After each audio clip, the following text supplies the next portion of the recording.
Well, Liverpool fans, last night was a bit of a bummer, wasn't it? Of course it was, as Jurgen Klopp's men faced their second league defeat of the season against another North London side, that being Arsenal. The Gunners put a stop to Liverpool's unbeaten streak of 15 games with a 3-1 win at the Emirates. As a result, Liverpool remained at the top of the table with 51 points, while Arsenal got back into the title race with 49, only 2 points more than Manchester City, who still have a game in hand. Wondering what went wrong for Liverpool? Was it just a matter of an unlucky goal, or are there deeper issues to explore? If you want to know more about the game, smash that like button and subscribe to the channel as we delve deep into it.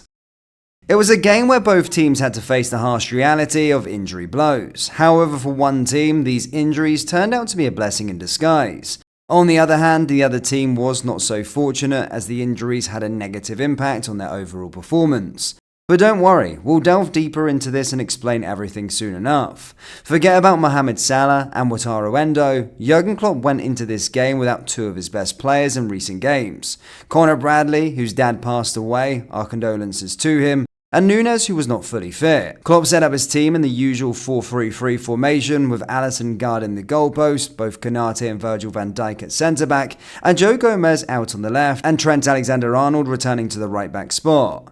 McAllister stayed as the pivot role, with Curtis Jones on the left and Gravenberch filling in for the injured Szoboszlai on the right. In the attacking third, Cody Gakpo replaced Darwin Núñez, while Jota and Diaz retained their positions.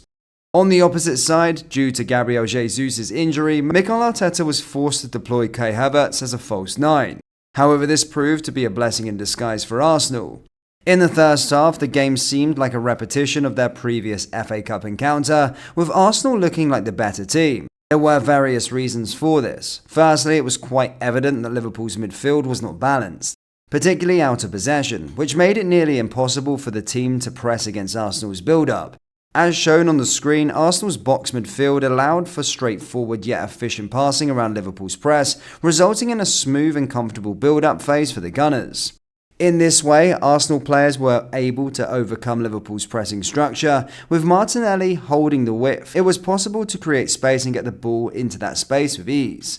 The absence of Dominik Szoboszlai on the right-hand side was noticeable in Liverpool's pressing structure.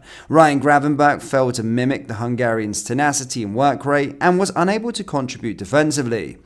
This left Alexis McAllister vulnerable in the middle of the park, which was evident in Arsenal's opener. You can see the midfield box we mentioned earlier and how it helped Arsenal easily bypass Liverpool's press here.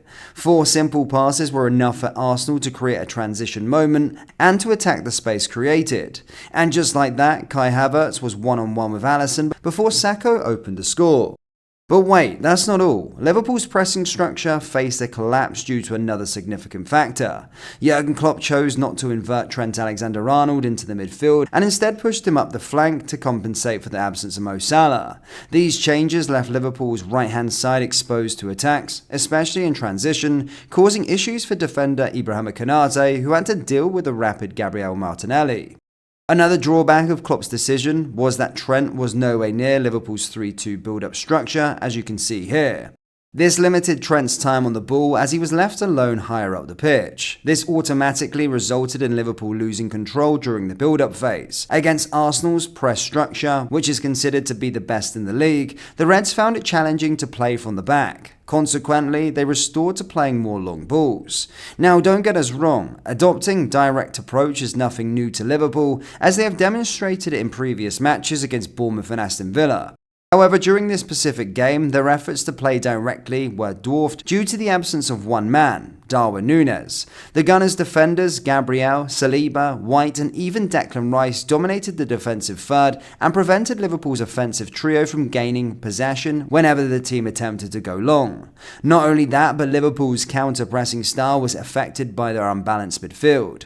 Due to the absence of key players and the unbalance in the midfield, Liverpool's midfielders and forwards were unable to apply their usual counter-press successfully.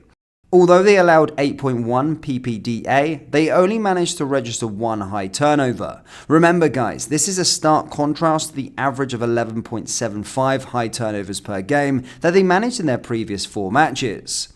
Forget Salah and Endo, as they have been absent in recent games. What's noticeable is the absence of Conor Bradley and Darwin Núñez. Bradley, the Northern Irishman, could have brought the necessary physicality and intensity to the right-hand side, while also allowing Trent to move into the midfield.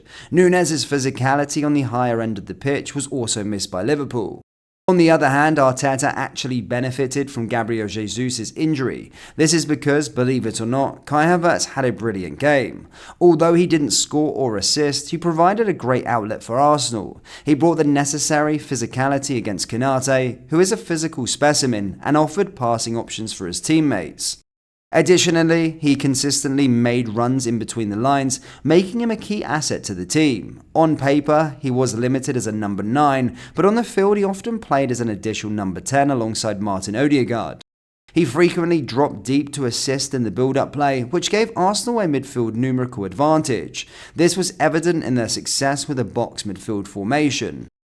Did you notice how Havertz positioned himself on one side of McAllister, while Odegaard occupied the other side? This tactical move stretched Liverpool's pressing structure vertically, which created openings in central areas. This also gave the team a second passing option, making it difficult for the pivot to track both runners. The German player often gets a lot of stick because, well, he may not possess a flashy style or his aesthetic appeal when he plays. However, there is a clear reason why the Gunners decided to spend big bucks on his signature. Just take a look at the number of duels Havertz was involved in during last night's game, and you'll understand his contribution to the team. That's why, despite injuries plaguing both teams, the outcomes differed significantly. Let us be clear, Liverpool got away with murder after the first half as they managed to equalise without even having a shot on target. That was mainly due to the Colombian grinta of Luis Diaz who fought for a dead ball and turned it into Gabriel's own goal. The second half was starting to get better for the Reds as they appeared more controlled during possession. The late first half goal obviously affected the Gunners, and it was a matter of a tweak here and a substitute there, and Klopp would have come out with the 3 points. Now, while the substitutes did come, they were not what Liverpool supporters expected. Elliott came on for Gravenberch, while Gakpo made way for Núñez. Seems logical so far. More intensity in the midfield with Elliott while bringing Darwin's chaos and presence. However, it was the third sub that killed Liverpool's momentum. It was Trent Alexander-Arnold who made way for Andy Robertson to come in with Joe Gomez returning to the right-back position. Now, we're not blaming Klopp for this. Trent suffered from a knee injury and is only making his way back, so maybe he wasn't fit to play more than 60 minutes yet. But this does not hide the fact that this decision was what actually lost Liverpool the game. Taking Trent out of a triple effect on the side, first Liverpool lost Trent's passing quality and ability to whip in crosses into dangerous areas. Secondly, Darwin Núñez received no service, which isolated him between both Gabriel and Saliba. Thirdly, the Reds' passing volume massively dropped with Joe Gomez no longer inverting from left back and instead becoming an overlapping right back. Any momentum that Liverpool had at the start of the second half was thrown out of the window, and just 9 minutes after the mentioned substitutions, Martinelli capitalised on the Van Dijk and Alisson shared comical mistake.